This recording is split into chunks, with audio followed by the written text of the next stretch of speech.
moi. Avant de prononcer quelques mots et suite aux propos de Madame l'adjointe, je voulais vous témoigner aussi de notre reconnaissance par ce petit geste symbolique, mais qui montre que l'État doit être présent partout et incarné par un homme dont les propos qui viennent d'être tenus montrent et l'engagement bien sûr au service de l'État, l'engagement ici à Miquelon, mais d'abord un engagement humain au service des habitants. Je voulais moi aussi vous témoigner de toute ma reconnaissance. Merci.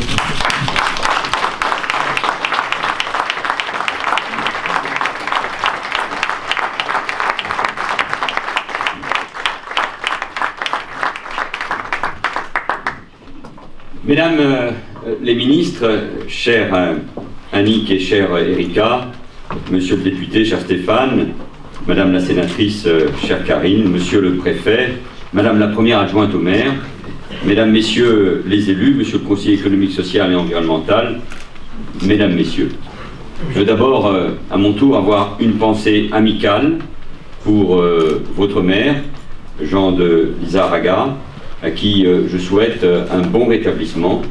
Et je sais à quel point il tenait à me faire visiter sa commune, à laquelle il est si attaché. Mais vous assumez, Madame, parfaitement cette tâche, avec votre équipe municipale, avec les élus, et je veux vous remercier très sincèrement déjà pour votre accueil chaleureux. C'est vrai qu'il y a du vent, c'est vrai que la température est frisquette, mais l'accueil est si chaleureux qu'évidemment tout cela, nous le surmontons sans aucune difficulté. Je sais qu'il y a des périodes dans l'année qui sont bien plus éprouvantes. Saint-Pierre et Miquelon, c'est cet archipel qui est profondément ancré dans l'histoire de notre pays, auquel il a été rattaché définitivement il y a 2 siècles.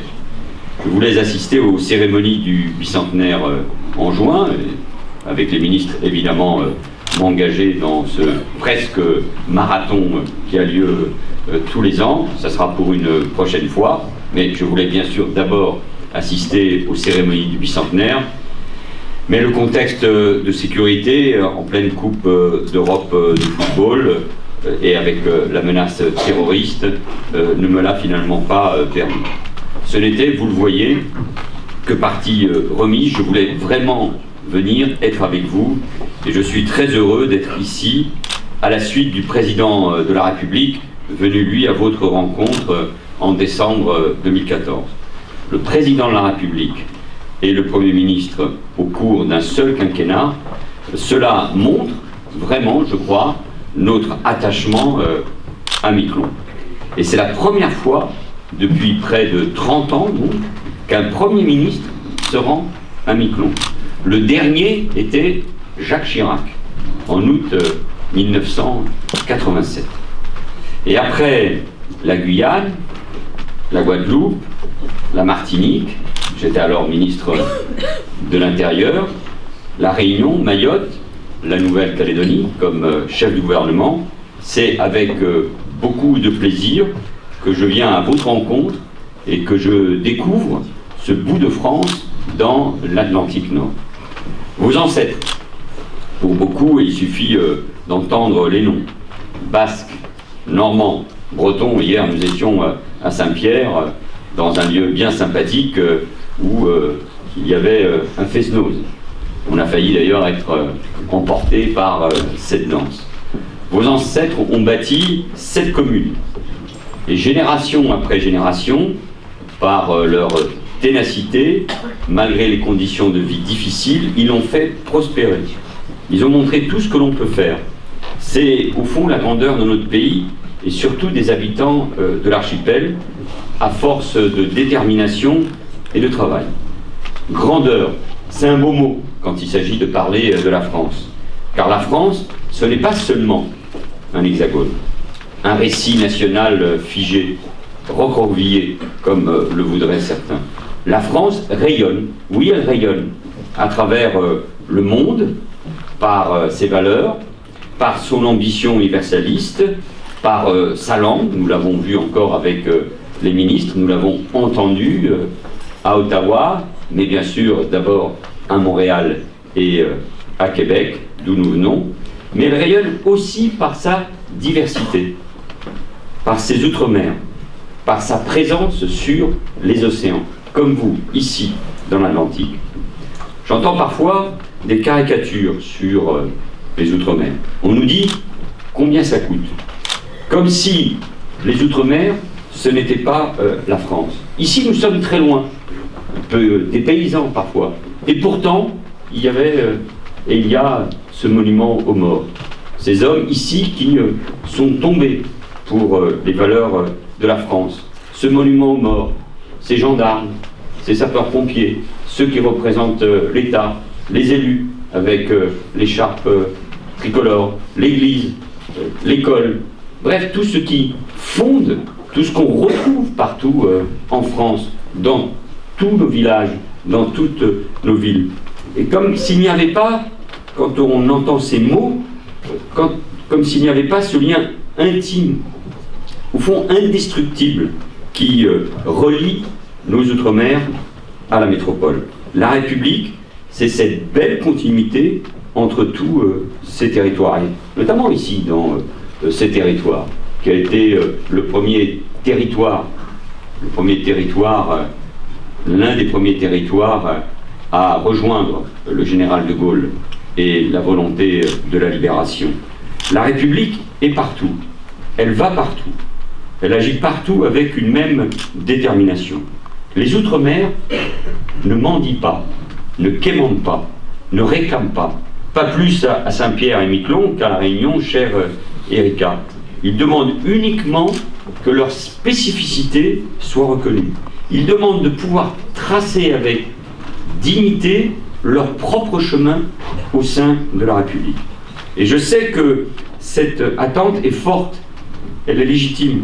C'est tout le sens du projet de loi pour l'égalité réelle outre-mer, adopté à l'Assemblée nationale mardi dernier, et qu'Erika Maretz a défendu avec beaucoup d'engagement, qui a été adopté d'ailleurs à une très large majorité. Il y en a même qui ont voté contre, mais en disant que c'était positif. Bon, quand on était positif, on a d'ailleurs voté pour. Il prévoit ce texte, grâce notamment à votre député, Stéphane Claireau, une ordonnance permettant d'étendre les aides au logement à Saint-Pierre et Miquelon. Et votre sénatrice, chère Karine, poursuivra, je n'en doute pas un instant, avec l'engagement qui est également le sien, ce travail bientôt au Sénat. Plus généralement, l'État est à vos côtés pour soutenir vos initiatives. Vous avez raison, chère madame, de rappeler parfois tel ou tel manque ou telle inquiétude. On y répondra bien évidemment.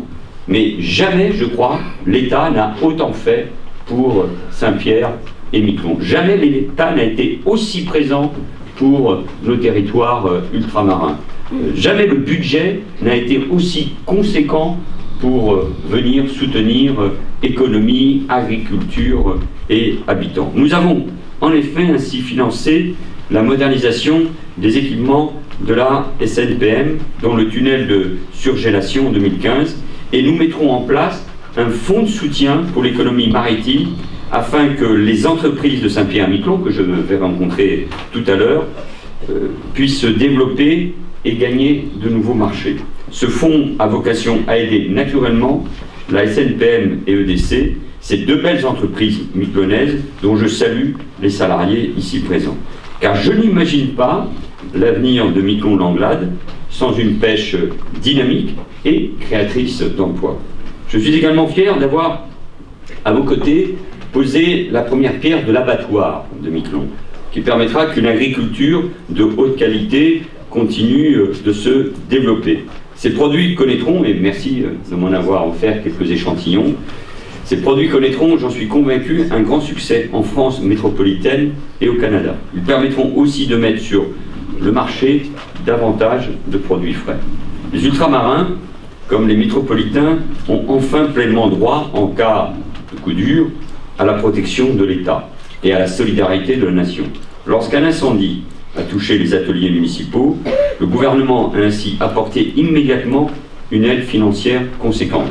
1 million d'euros, il fallait aller vite, ont été budgétés, dont 400 000 euros d'ores et déjà versés pour racheter le matériel indispensable au bon fonctionnement de la commune, et en effet, le reste doit suivre.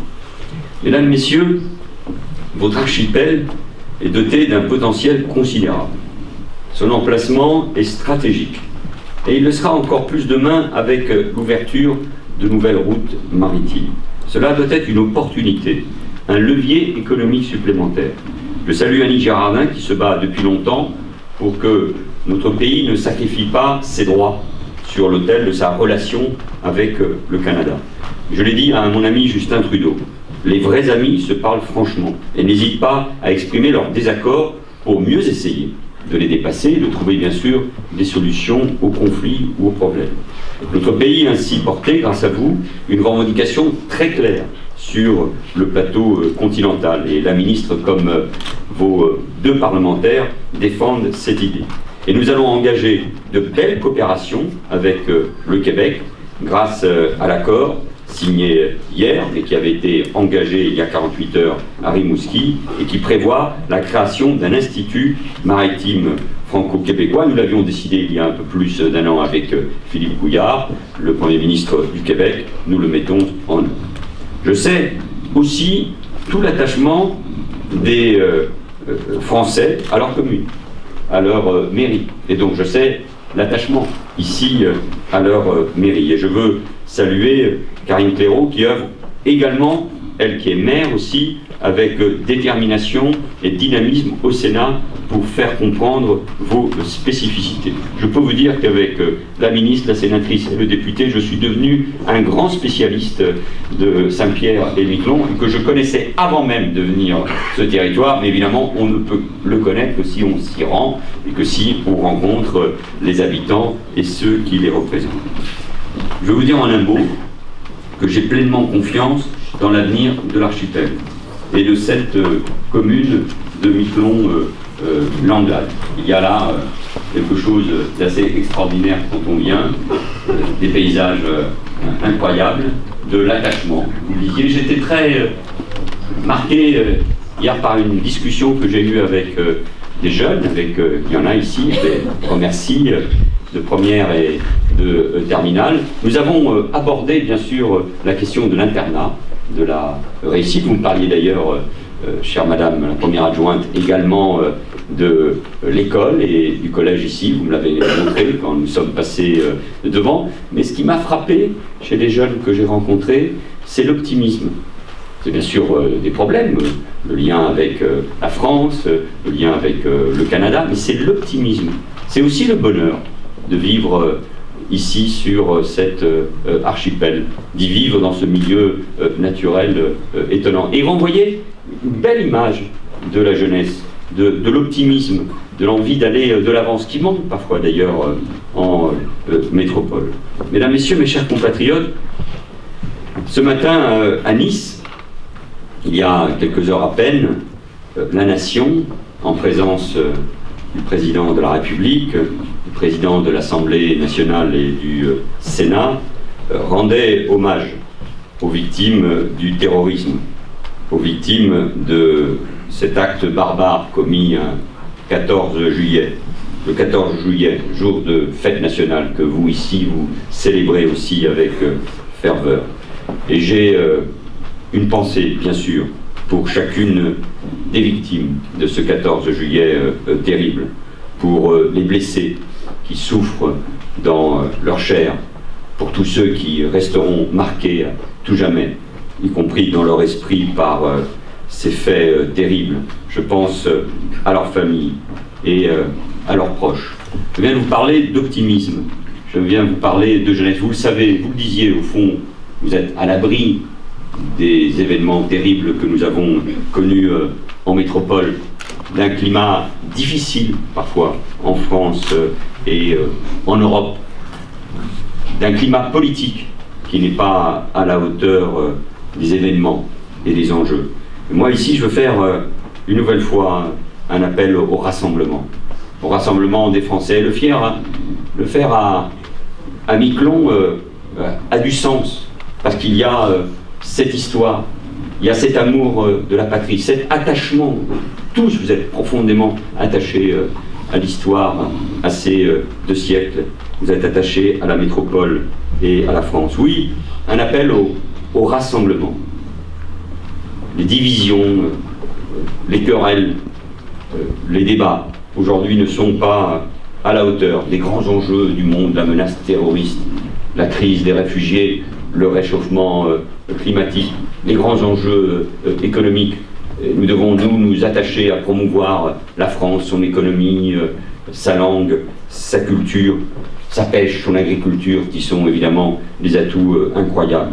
Et moi j'en appelle à la dignité, à la pudeur. Les divisions éloignent les Français de leurs dirigeants, les éloignent de la démocratie parfois. Faisons attention, la démocratie est un bien qu'il faut en permanence préserver. Nous sommes un grand pays, un très grand pays, grâce à nos armées, grâce à notre diplomatie. Nous sommes la 5e puissance économique mondiale. Nous rayonnons, je le répète, dans le monde, grâce à un territoire comme celui-ci. Que chacun des dirigeants de ce pays, que chacun des responsables politiques ait au fond aujourd'hui, non seulement bien sûr une pensée pour tous ceux qui ont été victimes du terrorisme, mais qu'ils aient une pensée positive, qu'ils aient une pensée pour vous, Français, de ce territoire, de cet archipel et de Miquelon, et qu'ils soient fiers, comme vous l'êtes, fiers d'être Français. Et moi je suis très fier vraiment, je vous le dis du fond du cœur, d'être avec vous ici. Je suis à chaque fois fier non seulement bien sûr d'assumer les responsabilités qui sont les miennes comme chef du gouvernement, mais fier d'être français. Quand je parcours le monde, que je rencontre les Français qui vivent à l'étranger, quand je rencontre bien sûr mes compatriotes ultramarins, je me dis décidément que c'est beau d'être français. Alors soyons tous à la hauteur de cette belle responsabilité, soyons fiers d'être français. Moi je veux servir mon pays et en vous rendant ici visite, je sers mon pays.